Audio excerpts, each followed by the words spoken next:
Chers amis, bonjour. Comment dire, j'ai eu une crise de fou rire juste avant, donc j'ai été obligée d'arrêter.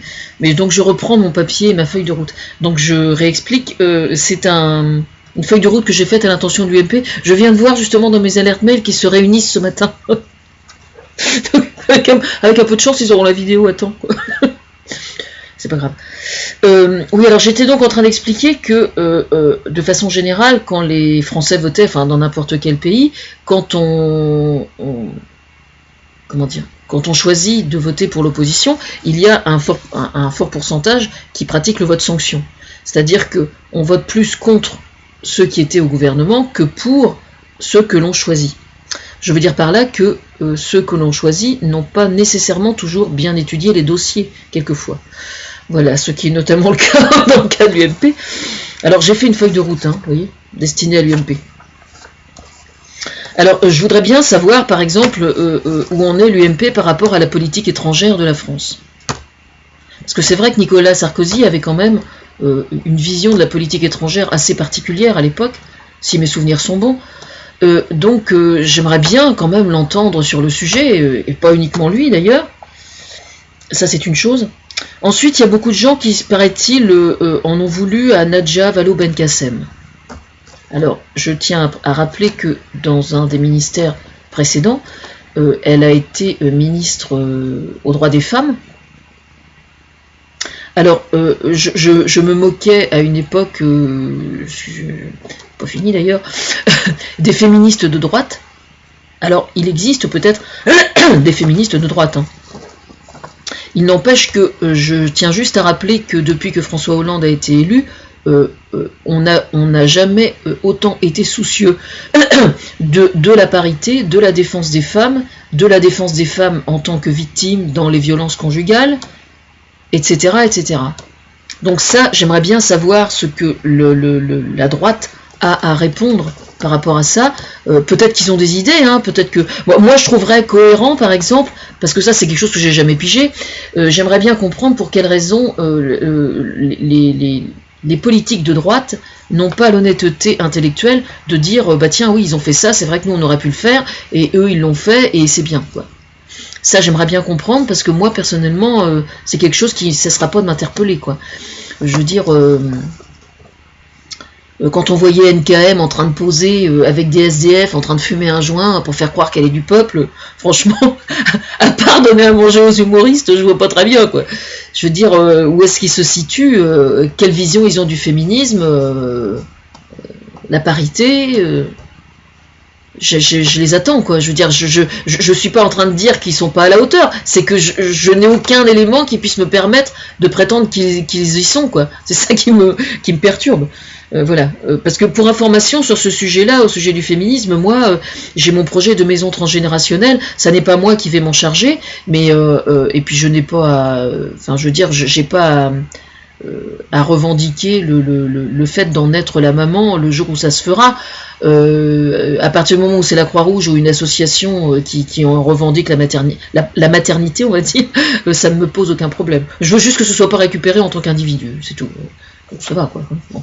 Mais n'empêche que ces maisons transgénérationnelles, elles ont pour objectif justement de pouvoir proposer à certaines femmes qui sont dans un couple et qui sont en danger, de pouvoir prendre le large quelques jours pour souffler un peu et pour y voir plus clair, quoi.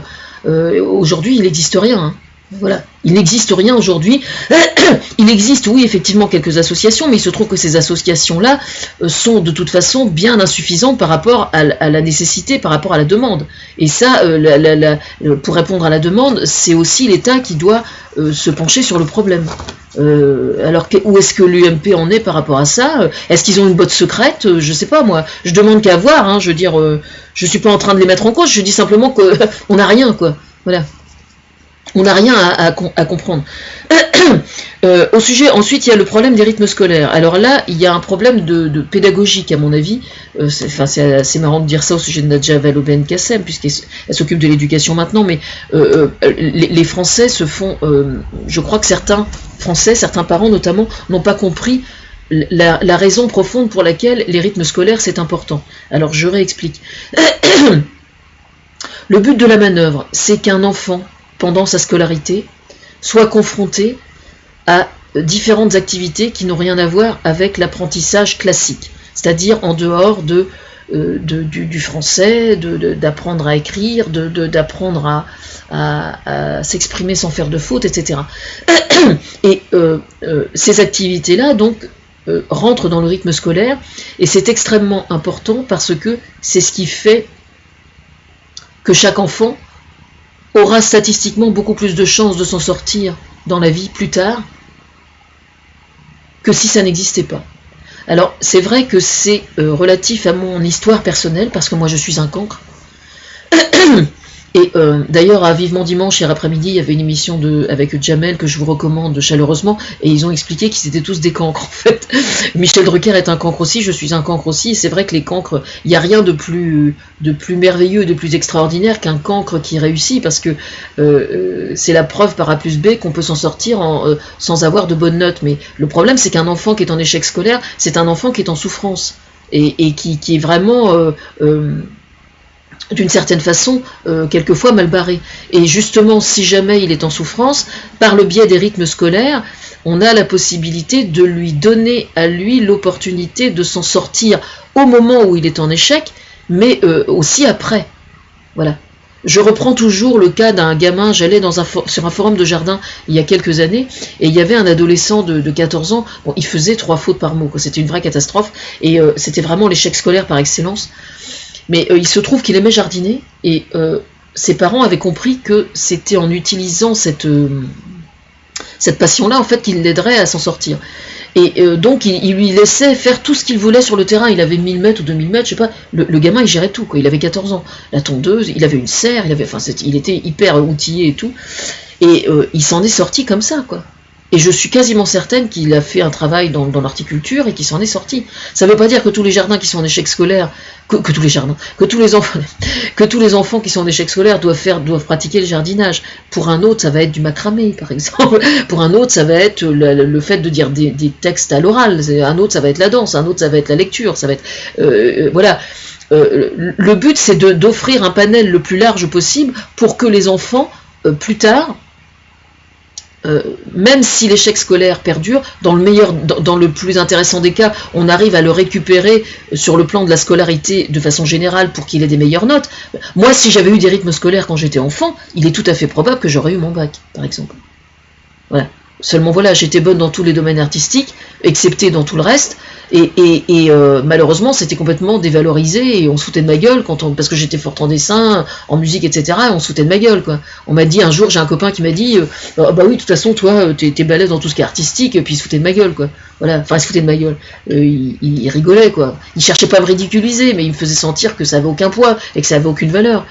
Bah, je suis désolé, par rapport au développement de l'individu, ce que l'on vaut en dehors de ce qui est strictement scolaire, au contraire, ça a énormément d'importance. La pratique d'un sport est extrêmement importante aussi, mais le tout, c'est que ce soit fait avec plaisir, quoi. Alors, le rythme scolaire, il est normal que ce soit c'est proposé, soit c'est imposé, mais il s'agit de découvrir avant tout. Ensuite, le gamin, en découvrant, s'il réalise que quand il fait tel truc, tiens, ça lui fait vraiment du bien, et puis un gamin qui a l'habitude de rapporter toujours des mauvaises notes, si jamais il arrive un soir en disant, bah tiens, cet après-midi on a fait tel truc, et puis j'ai trouvé ça vraiment bien, et puis ça m'a fait du bien, c'est l'occasion pour lui de lui redonner une forme d'estime de soi. C'est pour ça que c'est extrêmement important. C'est vraiment extrêmement important, les rythmes scolaires, au contraire, c'est vraiment extrêmement important, c'est fondamental de bien comprendre ça, parce que ça va bien au-delà, parce que quelqu'un, par exemple, qui trouve un travail, et puis il se trouve que dans l'entreprise, il y a une mauvaise ambiance. Vous savez, c'est le syndrome du chef-faillon, quoi, hein, je veux dire, ça existe partout, dans toutes les boîtes. Le chef-faillon en question, si jamais vous avez une bonne image de vous, qu'on vous méprise, qu'on essaie de vous écraser, qu'on essaie de vous dévaloriser, etc. Si au plus profond de vous-même, vous avez une bonne image de vous, vous allez être beaucoup plus fort pour mettre sur pied le stratagème nécessaire pour vous protéger que si l'image que vous avez de vous-même est mauvaise. C'est pour ça que c'est extrêmement important, les rythmes scolaires. Moi, je vais vous citer un cas. Je connais une jeune femme, enfin c'est une femme qui a mon âge maintenant, mais c'était dans les années 70, elle vivait dans une famille où elle était vraiment malheureuse, quoi. Ses parents n'avaient rien à foutre d'elle, c'était une famille très nombreuse, et le père était alcoolique, enfin c'était vraiment une vraie catastrophe.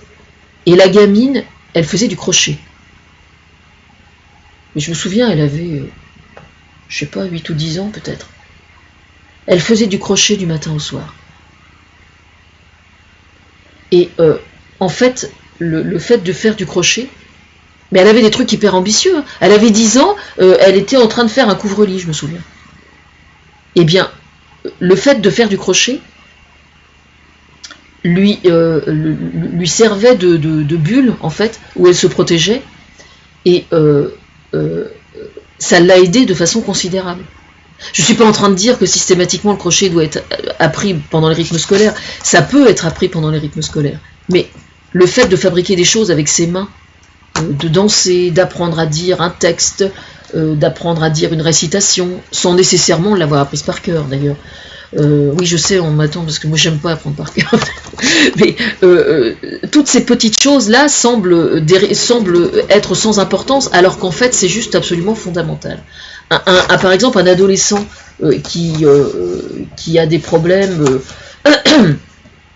et qui a tendance à picoler ou à fumer des joints et tout parce qu'il va pas bien, si jamais il a suivi les rythmes scolaires, statistiquement, il a beaucoup plus de chances de trouver un moyen de rehausser son estime de lui que s'il n'a pas suivi les rythmes scolaires. Voilà. Ensuite, il y a le problème du rite initiatique, c'est pas si simple que ça, c'est vrai, mais statistiquement, ça, alors là, pour le coup, autant je considère qu'en politique, le doute, c'est nécessaire, en faible partie, mais c'est nécessaire, autant là, ça fait vraiment partie des certitudes. Et si ça a été mis sur pied, c'est précisément parce que tout le monde, n'importe quel psy que vous allez interroger, pourra vous confirmer que ce que je dis n'est que la stricte vérité. Voilà. Alors, sur ce sujet d'ailleurs, parce que le problème des rythmes scolaires, c'est qu'il y a un problème au niveau de l'application dans certaines villes, et notamment en campagne, paraît-il. Alors, ce qu'il faut en fait, c'est que les écoles où il y a des problèmes au niveau de l'application fassent plus facilement appel aux bénévoles. Alors, il se trouve que ici à Saint-Ostrobert, dans le village où j'habite, j'ai été invitée, comme tous les habitants du village, en fin de semaine dernière, à la fête, comment ils s'appellent ça ? L'audition de l'école de musique. Alors, il y a un prof de musique qui intervient sur la totalité de l'école. Alors, il y a une maternelle et puis l'école classique, donc ils sont aux alentours d'une 70 élèves, si j'ai bien compté. Et donc, ils ont fait leur audition. Alors, merci pour la participation des instituteurs et tout. J'ai trouvé ça vraiment, vraiment super. J'ai bien capté les différents trucs qu'il fallait que je capte. Et j'ai trouvé ça vraiment extraordinaire. Voilà. Et je n'ai absolument aucun doute sur le fait que tous ces enfants qui chantaient sur la scène, un jour, adultes, se souviendront que ça leur a apporté quelque chose. Et que mis bout à bout, ça contribuera à améliorer leur psychologie si un jour ils ont des problèmes. C'est ça qu'il est important de comprendre. Alors, moi, alors il faut savoir que si je suis l'inspiratrice de François Hollande et du gouvernement depuis qu'il a été élu, il y a un certain nombre de choses qui ne sont pas encore sorties, tout simplement parce que ça n'était pas encore le moment. Alors, parmi ces choses, il y a notamment la reconnaissance du statut de bénévole. Voilà, parce que il arrive fréquemment, comment dire, il existe un clivage au niveau de la reconnaissance sociale trop important, trop écarté ou trop disparate entre le statut du travailleur et le statut du bénévole. Et ça, moi, je trouve ça très grave. Alors, je reprends, c'est un vrai problème, hein, parce qu'il y a un problème de reconnaissance intellectuelle qui est derrière. Je vais vous citer un exemple. Moi, il y a quelques années, j'avais pris contact avec l'association Enfance et Partage. Parce que, évidemment, j'ai beaucoup travaillé sur le sujet, parce que je suis une ancienne victime de pédophilie. Et quand je leur ai proposé mon aide, il m'a été répondu que mon aide n'était utile à rien, pour la simple raison que ça n'était que des professionnels qui travaillaient sur l'enfance maltraitée. Voilà. Alors, entendons-nous bien, je ne suis pas en train de remettre en cause le fonctionnement de l'association, ou le bien fondé, ou quoi que ce soit. C'est pas du tout ça.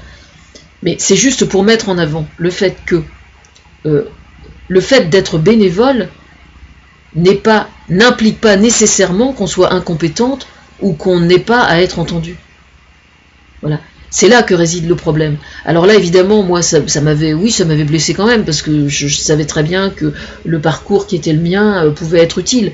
Donc voilà, oui, ça m'avait blessé sur le coup. Puis bon, on est passé à autre chose, c'est pas de leur faute. Voilà, c'est comme ça. Mais ça se situe à tout point de vue, quoi. Alors, ça ne veut pas dire que le bénévole doit toucher une rémunération, c'est pas du tout ça. Mais on pourrait très bien trouver un moyen de leur fournir une carte qui, par exemple, pourrait donner droit à des promotions dans des chaînes dans des chaînes culturelles comme Cultura ou la Fnac ou des choses comme ça, des remises ou moi à l'époque où j'étais bénévole, j'ai été bénévole pendant longtemps. Je suis encore d'ailleurs, de toute façon. Je trouverais cohérent, par exemple, quand j'accompagnais la totalité de l'école de mon petit village à Ménilpanville à l'école chaque jeudi soir, pendant ça a duré 2 ans, je crois. J'ai jamais eu, si j'avais une maman qui venait me filer un coup de main, mais aucune maman ne venait me donner un coup de main, je me coltinais la totalité de l'école. Si j'avais eu, je sais pas, ne serait-ce qu'une ou 2 places de cinéma de temps en temps gratuites, bah j'aurais été super contente, quoi. Je le faisais pas pour ça, mais ça aurait été une forme de compensation, quoi. Voilà. Donc il faut trouver un moyen, quoi. Je sais pas, je pense qu'il y a des gens qui se penchent sur le problème déjà, qui ont déjà travaillé sur le sujet. Voilà, ben j'en sais pas plus pour l'instant, mais c'est vrai qu'une fois que cette reconnaissance du statut de bénévole sera là, je pense que ça débloquera un certain nombre de choses. Il y a peut-être des gens, par exemple, qui ont envie d'être bénévoles et qui n'osent pas parce qu'ils considèrent que bon, c'est pas la peine, quoi. Voilà. Alors évidemment, on peut toujours être bénévole, hein, c'est toujours enrichissant d'être bénévole. Mais il faut trouver quelque chose d'intermédiaire entre le statut de bénévole pur et dur et le statut de professionnel pur et dur. Je veux dire, il y a un domaine où c'est particulièrement flagrant, c'est dans le domaine de la culture, par exemple. Dans le domaine de la culture, vous avez au sein de certaines villes des services culturels qui fonctionnent super bien. Il n'est pas question de remettre en cause leur savoir, mais il arrive quelquefois que dans les services culturels travaillent des gens qui ne sont pas plus motivés que ça, par exemple. Hein. Et puis par contre, vous allez avoir des bénévoles qui vont monter des festivals de musique, des festivals de cinéma, qui vont monter des trucs sur leur commune, qui sont bénévoles à 100%, et qui vont être quelquefois 10 ou 20 fois plus motivés que certains salariés qui travaillent dans les services culturels de certaines villes. Donc il y a quand même un problème quelque part. Encore une fois, je ne suis pas en train de discriminer le professionnel dans le service culturel systématiquement, mais je constate simplement, quoi. Voilà. Bon, ensuite, au sujet de l'UMP, j'aimerais bien avoir le son de cloche de l'UMP au sujet des propos qu'a tenus Nicolas Sarkozy au sujet de la laïcité. Parce qu'il y a eu un problème, le problème du voile est revenu dernièrement sur le tapis, parce que au sein de certaines universités, il y a certains profs d'université qui ont refusé de faire cours à certaines jeunes femmes sous prétexte qu'elles portaient le voile. Moi, personnellement, j'ai trouvé ça scandaleux. Oui, effectivement, dans un lieu public, en théorie, les femmes ne doivent pas être voilées. C'est vrai. Mais j'aimerais bien quand même qu'on arrête de prendre les femmes pour des imbéciles, quoi. Parce que c'est vraiment... moi, personnellement, à la fête du village, enfin, pas à la fête du village, mais à l'audition, là, justement, il se trouve qu'à Saint-Austrebert, il y a une famille d'Algériens ou de Maghrébins, je ne sais pas exactement de quel pays ils sont, et la femme porte le voile, effectivement, figurez-vous. Donc, évidemment, je suis allée m'asseoir à côté d'elle, et puis on a discuté des gamins et tout ça, et son visage n'était pas couvert, hein.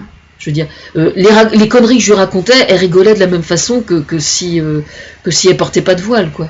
Je veux dire, la dignité d'une femme, elle se trouve sur son visage, elle se trouve pas dans ses cheveux. Moi, je connais des gens, des femmes qui sont vraiment des belles connes et qui portent pas le voile. Vous avez des femmes qui sont extrêmement traditionnelles dans leurs valeurs et qui ne portent pas le voile. Et puis vous avez des femmes qui sont voilées parce que c'est leur choix, et par contre qui sont extrêmement motivées pour suivre des études et trouver un travail, et être autonomes et s'émanciper. Oui, l'idéal serait qu'elles ne portent pas le voile, c'est vrai. Mais c'est pas grave, elles vont y venir. elles vont y venir. Je trouve que c'est un faux débat, quoi. Là, par exemple, pendant les élections hier, c'était déjà arrivé au premier tour des départementales. Il y a un imam, je crois que c'est un imam, qui s'est vu refuser le droit de vote uniquement parce qu'il portait c'est Akipa, je crois, je suis pas sûr du nom. Je suis désolée, mais c'est complètement stupide, quoi. Je veux dire, ça ressemble à quoi? Je veux dire, la tolérance, c'est quelque chose qui existe quand même. Je sais pas, hier c'est pareil, il y a une femme qui a été voilée, on lui a refusé le vote parce qu'elle portait le voile. Elle portait pas le voile intégral, elle portait simplement le voile. Bon alors, l'assesseur en question, parce que ça s'appelle comme ça, un assesseur pendant le vote, n'a fait que respecter la loi. Donc peut-être que si jamais elle l'avait laissé voter, elle avait autorisé qu'elle vote, peut-être qu'il y a quelqu'un qui l'aurait dénoncé et qui aurait dit elle n'a pas respecté la laïcité, etc., etc. Enfin attendez, on va où là?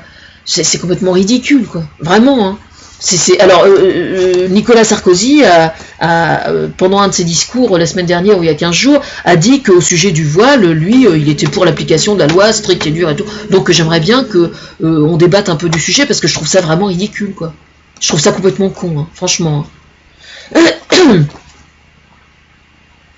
Voilà. Qu'est-ce qu'il y a d'autre? Oui, j'aimerais bien savoir où en est l'UMP par rapport à la lutte contre la corruption. Hein, là, il y a le gouvernement qui vient de sortir un site internet où les entreprises qui souhaitent investir, pas investir, les entreprises qui souhaitent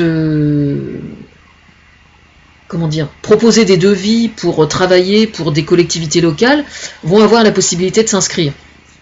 Donc c'est génial parce que c'est vraiment un très bon outil pour lutter contre la corruption. Donc j'aimerais bien connaître le point de vue de l'UMP sur le sujet.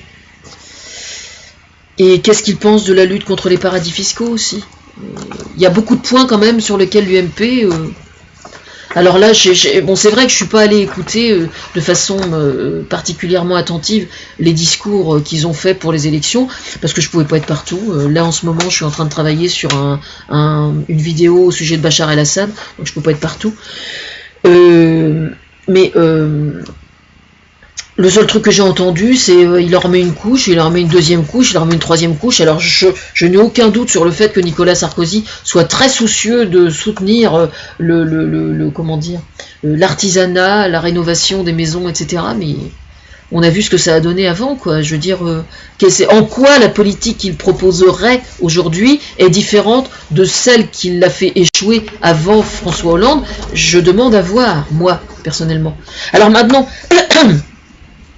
comment est-ce que je vois les choses, moi personnellement, relativement au résultat d'hier? Eh bien, je me dis que c'est l'occasion ou jamais de relancer le débat démocratique au sein des médias, notamment. Donc maintenant, c'est au pied du mur qu'on voit le franc-maçon. Hein.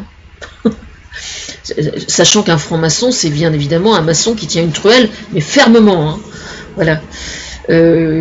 Oui, je sais pas si Nicolas Sarkozy est franc-maçon ou pas, je m'en fous complètement, hein, pour être tout à fait franche, ça m'est complètement égal, c'est juste pour faire un bon jeu de mots, hein, vous inquiétez pas.